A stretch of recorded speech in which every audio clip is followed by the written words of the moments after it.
Today on My Strong Church, we will be talking about a topic that is popular among all the young youth today. We will be discussing the different denominations and how they came about, the Protestants, the Lutherans, and all of them, and how their differences have made these different denominations come up.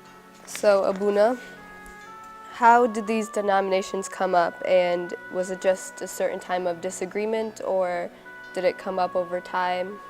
Well, one of the things we need to understand when we look at the church history is that these denominations, all of them call themselves Christian today, and sometimes we look at this today and we think that these are things that all popped up at the same time, or as if it's always been like this. But the truth is that probably for the first about 1,500 years of Christianity, there were only mainly maybe 3 or 4 main branches of what we would call the apostolic churches.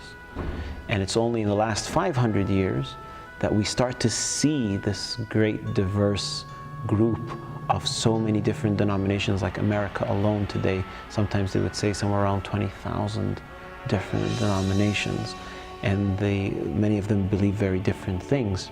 Of course, we can argue how different or how similar they are, but this is something that evolved over time. And like when we're going to talk today and over the next couple of episodes, what I want to focus on is maybe not so much the theological differences, although we will look into that, but we just want to focus more on the history. A lot of the reasons why we are the way we are today as churches is because of how things developed over time. There were some geographic factors, there were some political factors, and over time we evolved into the way we look in today. But we have to understand that for the first 500 years we were one church, but that doesn't mean we all did the same thing. Sometimes even today we look at some of what we call the differences between, say, Orthodox churches, Catholic churches, Lutheran churches, and we see some differences in the way they do things, and we think that's why we're not one church. Back in the day, very long time ago, when we look at the first, like I said, first 500 years at least of the church, the unity of the church is because there is one faith. We all believed in the same thing. But despite that, there was differences in practices, differences in languages. You walk into a Coptic church, they would pray in Greek or Coptic, or the icons would look very Coptic. The building would have an Egyptian style. You walked into a Greek church, the pictures would be different. The icons, the art, the music would be different. But that doesn't mean that if someone was traveling from one country to another, he couldn't take communion, for example. So there was differences in practice, but it was one faith. Even if it was different rituals, it was one belief, and it was still felt that it was one church throughout the whole world. And for this one church, who was considered their leader? Well, here's the thing that today we talk about, and people refer to like the Pope as the leader of the church, and maybe like the Roman Catholic Church would talk about the Roman Pope as being the leader of the Christians. There was no real one leader. So when we look in the original idea, the way the church was functioning, for want of a better term, is that you have several bishops. There is no one supreme leader. There is no such thing as one supreme leader of the church. The one supreme leader of the church is Christ, is God, and His Holy Spirit led the church together. But in terms of the humans, the people, the bishops, each city had a bishop. And for that one city, that bishop was the leader. But then throughout the whole world, there was no one supreme leader above them. All the bishops would gather together when they wanted to decide on something. And these councils of bishops were what we can call the supreme head. So there's no one person. The supreme leadership of the church rested in the groups of the bishops together. So that's what the one church looked like back in the day. But having said that, historically, there are certain bishops in the world that had a certain prominence or a higher position of honor, but that doesn't mean they ruled over others. So historically, because we said certain cities were more important than others in the Roman Empire, we have to understand, of course, that during that time, in the first couple of centuries of the church, what's the context? They're living in the Roman Empire. The Roman Empire, which ruled most of the Mediterranean basin, the area, northern Africa, and then Asia Minor, which is now Turkey, the southern part of Europe. So all that was the Roman Empire, and that's where Christianity spread, and that's where it started.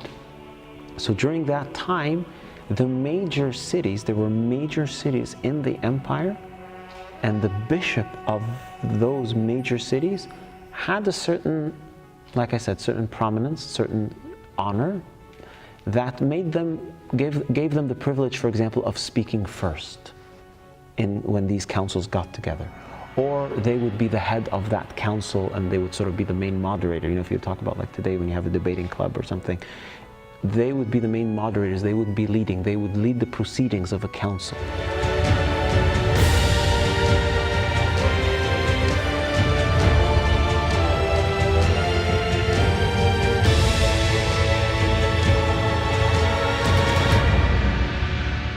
Over time as well, these certain important cities had a certain hierarchy. If you understand, for example, in a court system, there would be a certain court of appeal. Like in the American system, there's a regular circuit court. Then at some point you go to an appeals, and then maybe you go to the Supreme Court. So in the church functioning during especially the 3rd and 4th centuries, these bishops, because they were head of important cities, and at the same time, these churches were established by the apostles. So for example, we know in history, when I say these important sees, we talk about 5 important sees in the church. So what are those important cities? We would talk about, for example, because we're Copts, we talk about Alexandria. Alexandria was an important city at the time. It was a center of learning, and the Coptic church there was established by St. Mark, one of the apostles. So when a direct apostle when an apostle directly established a church in a certain city, that city had a certain importance to it. So that's Alexandria. Antioch, that's sort of like in the northern Syrian area and southern part of Turkey. So Antioch is currently now in the southern part of Turkey. So Antioch was also established by St. Peter and St. Paul, the apostles. And then later on, tradition holds that Rome was also established by St. Peter, and St. Paul also was martyred there. So those were 3 main cities, and the bishops of those cities were considered the successors of these certain apostles. So we always talk about the Coptic Church, that, for example, right now His Holiness Pope Tawadros is the 118th Patriarch of the See of St. Mark. So who's Pope number 1? St. Mark, right?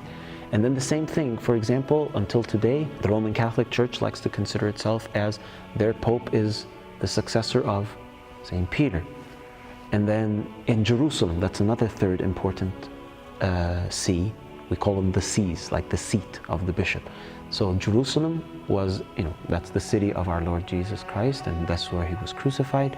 And the tradition of the church holds that St. James, who was one of the apostles, was the first bishop of Jerusalem. And then we also have, eventually with time also, we had Constantinople. Now that didn't exist in the first 2 centuries of the church, but because later on Constantinople became the capital of the Eastern Empire, so whoever was bishop there became an important bishop. And that starts to figure into the problems of the politics that start to cause the schisms in the church later on. We'll get back to that later. So we have 5 important, what we called the apostolic sees. So Alexandria, Antioch, Rome, Jerusalem, Constantinople. So those were important, what we called sees. And those people had, like I said, sometimes they call it first among equals. So all the bishops are equal, but those bishops, like I said, basically got to speak first, right? And people look to them as leaders. People look to them that, for example, Alexandria, the Coptic Church, was looked upon to be a leader because they had the theological schools. They had the history of the bishops who were very learned people, and they were great teachers. Antioch was like that as well. So speak to them first, as in like they knew the information and like they would say what was correct because they were higher up and they had more of the they had more of the knowledge. They had more a longer history in the church. They were the oldest sees. They were like the first places to have established churches.